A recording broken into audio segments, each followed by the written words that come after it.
Part 1 मध्ये आपण भरपूर काही बघितलं. पार्ट 2 मध्ये आपण संध्याकाळपासून ते सॉरी पर्यंत आणि कुस्त्यापर्यंत भरपूर काही बघणार आहोत. रामकृष्ण हरी, मी मंगेश सपकाळ. संध्याकाळची सुरुवात झाली होती शिवच्या हातात असलेल्या आईस्क्रीमने. मागच्या वर्षी जरा जत्रा कमीच भरली होती, यावर्षी जत्रा जरा खूपच भरली आहे. भगवी माता यांचं दर्शन घेण्यासाठी जाताना गणपत भाऊ काय म्हणतात,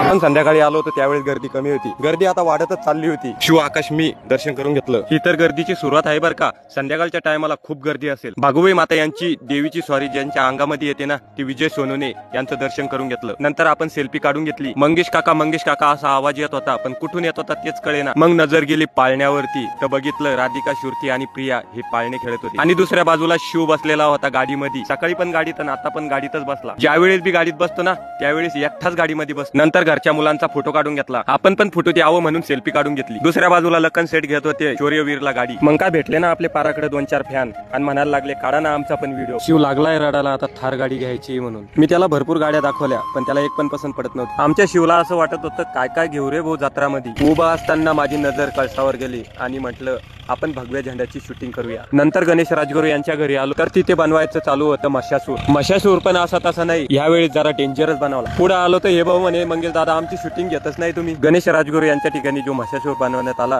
तो ह्या ठिकाणी आणण्यात आला. मग काय गावातले सर्व प्रतिष्ठान लोक बंध नेण्यासाठी कुंभारवाडीत आले होते. रामू मामाच्या डोक्यावरती दिलं बंध आणि चालले वाजत गाजत. कसं ना आपण सर्व ठिकाणी सेल्फी काढत असतो म्हणून म्हटलं ह्या पण ठिकाणी आपण सेल्फी काढून घेऊया. मग काय बंध ज्या ठिकाणी ठेवायचं होतं त्या ठिकाणी ठेवलं आणि त्याच्यामध्ये दिवा पेटवला. मग आम्ही पाळणे बघण्यासाठी गेलो तर सुभाष, सतीश आणि त्यांची मुलं सर्वजण तिथं पाळणे खेळत होती. या भाऊला म्हटलं थोडी तर स्माइल दे भाऊ, पोरांनी एवढी मजा केली की तुम्हाला काय सांगू. गणेशला म्हणलं गुल्फी खाऊ घाल. गणेशने गुल्फी तर खाऊ घातली पण पैसे मला द्यावे लागले.